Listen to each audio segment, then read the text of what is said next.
Hello and welcome to the Smith Show. You're watching NDTV Profit and I'm Hiral Badia. Joining us today is the management of Hariom Pipes. We have Rupesh Kumar Gupta, the Managing Director of the company, joining in.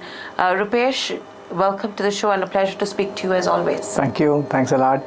Rupesh, overall, if you see from March 2022 onwards, a substantial growth that has come in with regards to where the company goes.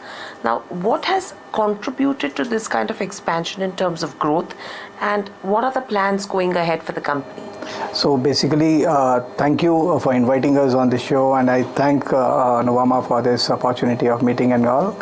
So in Hariom, basically the growth parameters are growing year on year, and we see the growth is also pertaining to the demand of the market, and we are well placed in the market. That's the reason the growth is also coming upon. So we are well placed, as well as the brand is going good, and acceptance of the brand is also very good in the market. That's the reason it's going on. Right. So is this kind of growth sustainable from here on, or do you think this is something like a one-off? And how do you see your market share expanding there? So fundamentally, it will be a sustainable growth. It will be growing year on year basically, and we see as rural areas and things are going on, and the acceptance of the quality as well as the spending power is increasing in the rural areas. That's the reason the product will also grow on. And as for the infrastructure and other things are also growing, so we see a good growth in the steel industry. Right.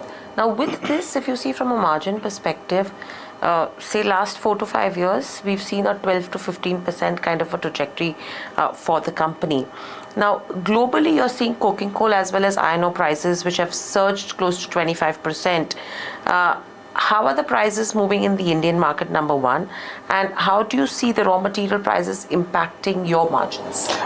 So coking coal is not our product to go with. Like we use RB2 as an coal for the sponge iron. So the pricing of that is also very lenient towards it. And whenever the price goes up, obviously the price of the final product also goes up. So RB2 is around 9,000 to 10,000 rupees a ton, and it's competitive one. So we are getting it from South Africa, and that's more even competitive, and we are getting it easily. Right. So will you maintain that 12 to 14% margin, or do you think there could be some softness from here on? No. So we see basically the margin will be maintained thoroughly. Okay. Yeah. And from here on, if you talk about the expansion as well, Hariom's concentration mainly has been the southern markets, right? Yeah. West is what you are looking to make inroads into. So where are you right now in terms of the strategy, and how much do you think will West start contributing to in terms of revenues, say in the next 12 to 18 months? So in the southern market, what we see basically the total pipe consumption and other things are going well, and it has been accepted well by Hariom, and the consumers are very happy taking the material of Hariom. In the western market, as we are growing, that is an automobile market and the finished goods market, engineering products. Now we are adding on multiple products in our baskets. It's not only pipe that we are dealing in. We are now into coil, GP coils also. We are into CR pipes also. We are into GP pipes also. So multiple products. And as the market is growing, that products have to be enhanced. And we are just saving on the demand and supply part, wherein the consumer gets the material easily. So our target is to reach the end consumer on immediate basis, and the consumer should be happy taking the material with Hariom. So when you say you're looking at different segments of business, how much of your revenues come in from pipes? And when you're talking about the other segments that you are looking to expand into, by how much do you think they will start contributing to revenues? So 60 to 70% would be onto the pipe side, and the rest of the things will be the value-added products like the packing strip and the fan industry or the solar industry or the other catering needs of engineering products, automobile and all. This would be around 40%. So we cater 60% from pipes and 40% from other industries. And when you talk about the 40%, which is value-added products, usually majority of the industries do demand higher margins on value-added products, right? Yeah. So if that is going to be 40, where does it stand right now? Now, as we have started recently, our tandem mill and other things have recently started. We are under the process of getting the approvals from the other companies. Once it goes standard, it's not like only 40% is fixed on. We may move to 60%, also 50%. When the profits goes showing the profits and all, obviously our trend is to move on to the profit side. So with this, by how much will your margins improve? How margin accretive will these value-added products So be? if at all we look today's margin, then we can add more 5 to 6% of margins additional onto that particular part. So as we are growing, we cannot even say today basically what exactly would be there. So the pricing part, what we are looking is very lucrative in terms of value-added products. So our focus is to just go on to the value-added products and maintain that particular things. Right. Now, from a capacity perspective, where does the company stand? What's the utilization looking like right now? So we stand at 58% of today's things, and we will grow up to 70 to 75% this year.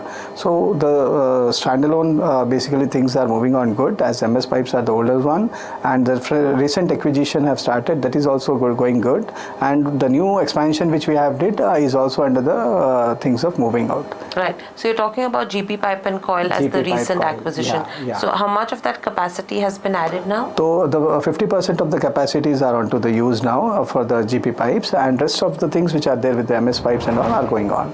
So from here on, for how many years do you think you will not have to incur a capex from an expansion perspective for pipes specifically, because you still, on a blended basis, you're still in that 70-75% range. Yeah. So I mean, you plan to expanding it to 70-75% this year. Yeah. So how much revenue potential does the overall capacity have So now? basically it's not about the capex. We are not incurring any capex now. For next 2 years we don't have any plan of any investment of capex. This infrastructure what is there today will enhance automatically it will enhance to the capacities basically. As it is a new project which has come up, so only it is the time which is taking is of next 2 to 3 months what we are looking. So could be fourth quarter. After that we will be enhancing the things into the better one. Right. And with the, apart from this, any backward or forward integration that you've seen with the acquisitions? Backward integration, yes. Any which time whenever we talk about the quality or things, then the backward integration is a part of the journey. So whenever the opportunity of going towards the backward integration or the forward integration, Hariom welcomes it and see that the profitability and the production capacity enhances. Okay. Now, overall, from a product diversification perspective, the other value-added products that we've spoken about, where are we in from a capacity perspective for these products, and when do you see it actually contributing to revenues? So if at all we talk today that the approvals and other things are going on from different segments of the industry, and we seek that within a quarter's time, next 3 to 4 months, we'll be getting the approvals, and once the approvals are there, then the product line will also get enhanced with the value-added products. Okay, so what's the revenue you're looking at least in first year of business? So say FY25 is actually when we will see revenue coming in from value-added products.